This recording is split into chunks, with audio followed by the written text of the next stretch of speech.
All right, welcome to The Explainer. Today, we're diving into this incredibly powerful personal story, drawn from a collection of writings called A Syllabus of Hope.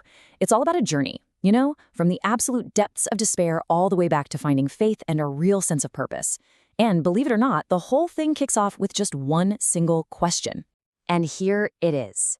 What happens when you reach the edge? I mean, think about that. The whole story, this entire journey, it's all built around this one single, really profound question. It totally sets the stage for a transformation that, well, it has to begin at the lowest possible point. So let's talk about that. A journey from the edge. The whole thing starts right there. But what is the edge? What does that even mean? Because it's definitely not just some physical place, right? No, it's a state of being, something much, much deeper.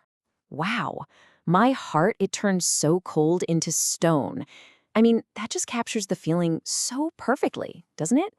This isn't just about being sad. It's way beyond that. It's a total emotional numbness, a complete and utter disconnection. The writer talks about feeling like a walking body without emotions, just empty. So here's how we can define it. The edge is this place of extreme despair, total isolation, and, well, a spiritual emptiness. It's the ultimate crisis point. But, and you've got to catch this because it's so important, it's also framed as the starting point. It's not the end. It's the necessary darkness you have to go through before you can even begin to see the light. And when you're at the edge, you can hit rock bottom. And at that lowest point, there's this confrontation with what the writer calls the nothing. Can you imagine? It's described as this moment of just profound spiritual emptiness, like you're looking right into a complete void, and you totally lose your sense of who you even are. This is the absolute lowest point of the entire journey. Okay, but from that absolute lowest point, something begins to shift. And this right here is the core theme of the whole journey. It's all about resilience. It's this beautiful idea that even when you're in total darkness, a turning point is always, always possible. And here it is, the first glimmer of light. The source material calls it a speck of light, or a spark. And what a perfect word for it. It's this idea that no matter how dark things get, no matter how bleak it seems, there's something essential still inside you, completely untouched by all that despair. Just listen to this quote. "Yet somewhere inside of me, there was a spark that knew I was going to get out of here." Now, really think about what that means for a second. This isn't someone else coming to the rescue. It's something coming from inside, an innate knowledge, this little flicker of resilience that just keeps going against all odds. It's that part of you, that part of all of us, that simply refuses to be put out. So this spark, it's not just some passive feeling, right? It's not just wishing for things to get better. It represents so much more. It's our own innate resilience, that flicker of hope we just talked about. It's the true power of our inner self. And here's the key. It's an active force. It's something you have to consciously protect and nurture and fan into a flame. And once you start cultivating that spark, it catches. It ignites something way bigger. Hope actually transforms from a feeling into an active force, like a current that starts to carry you forward.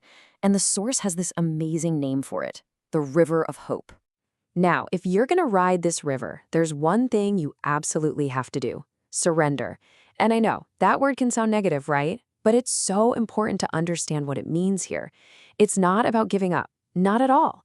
It's about letting go of the need to control everything. It's about trusting in that flow, that greater force, and just allowing hope and faith to guide you toward connection. So the process really starts to become clear, right? You can see the steps. Step 1, hope intervenes. That's the spark, the catalyst that starts it all. Step 2, you surrender to the flow. You let yourself be carried by that river of hope.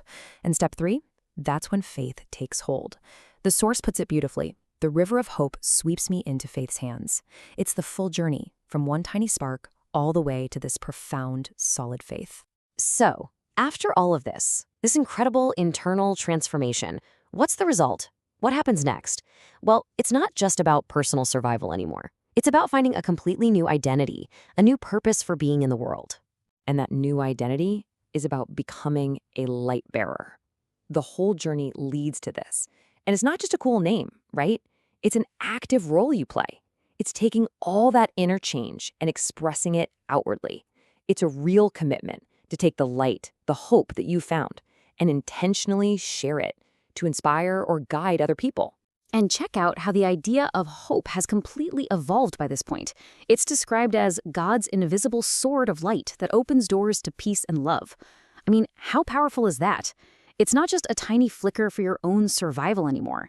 It's now this powerful divine instrument, a tool you can use to actively carve out paths to peace and love, not just for yourself, but for everyone. Okay, this brings us to the final piece of the puzzle. And honestly, it might be the most important part of the whole journey. It's about taking that deeply personal transformation and connecting it to something tangible, something collective. So the big question is, how does inner peace actually fuel real-world action? Well, here's how.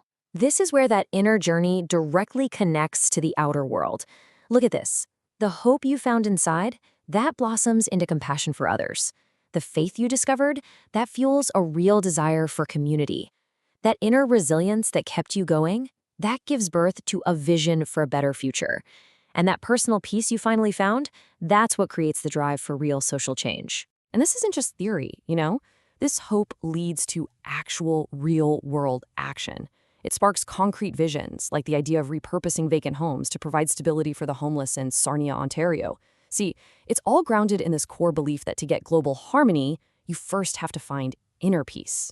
And it all comes back to that one driving principle, bearing witness to what you've been through to inspire hope in other people. So, this is where we'll leave it. The whole journey we just walked through, it all started with one person's tiny speck of light. But look what happened. It grew and grew, it transformed a life, and then it started radiating outward with real visions for the community. The final question this syllabus of hope leaves us with is, well, it's a big one. If one person's hope can spark all that change, what could our collective hope ignite? Just think about what could happen if we all combined our sparks.